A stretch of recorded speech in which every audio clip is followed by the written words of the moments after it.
With the Diablo 4 closed beta having ended, here are 10 things I gathered from the beta to look forward to in Diablo 4 once it releases on June 6th. Improved graphics and art style. It's immediately apparent that Diablo 4 is returning to its darker, more realistic roots the moment you lay eyes on your character in-game.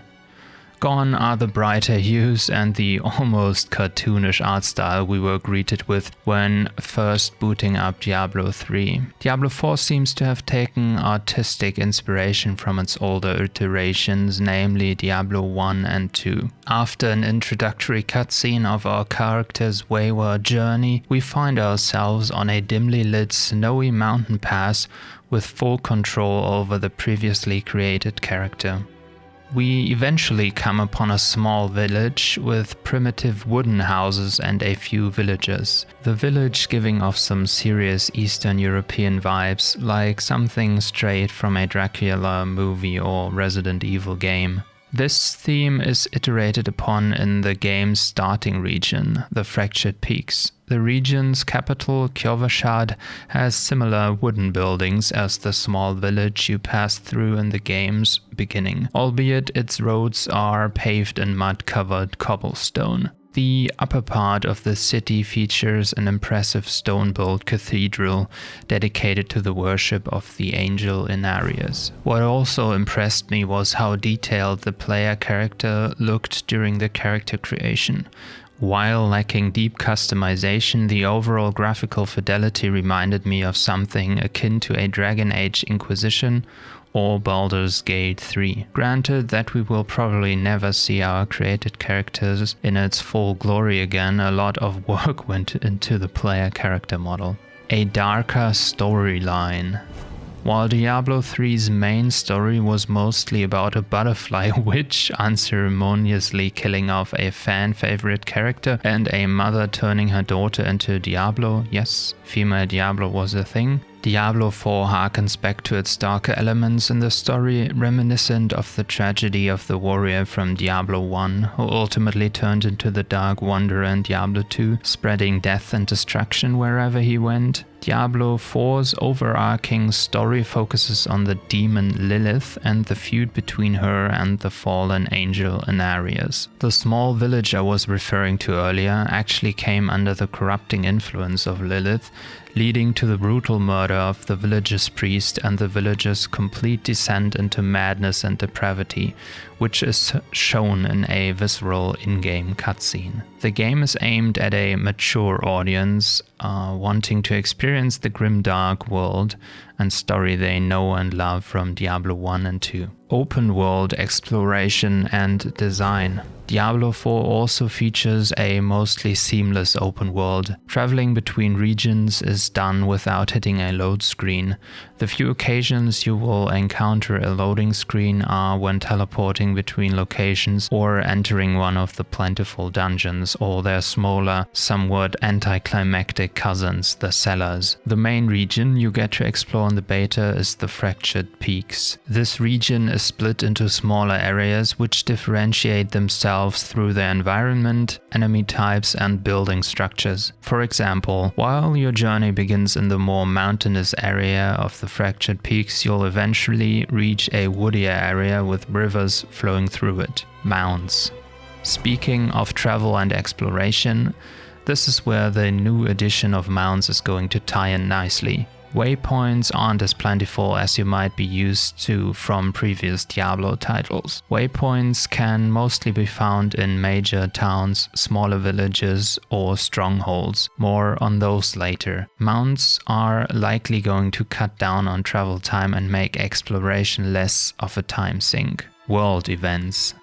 Another interesting addition to the open world of Diablo 4 are so-called world events. You can organically stumble across these on the map. Once you trigger the event, you will have to fulfill a certain objective, ranging from having to kill a certain number of enemies to escorting a NPC around. Upon completion, those activities reward all participating players with a loot chest that grants gold, items, and a special currency akin to blood shards for those familiar with the Diablo 3's vendor Kadala. World bosses. A whole different beast of world event are the world bosses. From what I understand, each of the main 5 regions are going to feature one world boss. World bosses are large-scale encounters with up to 12 players working together in defeating the boss. Fractured Peak's world boss is Ashava the Pestilent, a bird-like abomination with sweeping AoE attacks. You also need to watch out for poison pools, which get placed around the boss. Strongholds. Strongholds can be found all over the world of Diablo 4. Strongholds are usually areas filled with a lot of elite enemies and a boss at the end. Once the final enemy occupying the stronghold's location is defeated, you can claim this area and NPCs will take the place of the monsters previously terrorizing said location. Clearing a stronghold usually also unlocks a waypoint at its location in addition to helpful vendors and a smith to repair or salvage your equipment. Some strongholds even unlock access to dungeons on their premises once they have been claimed. Dungeons.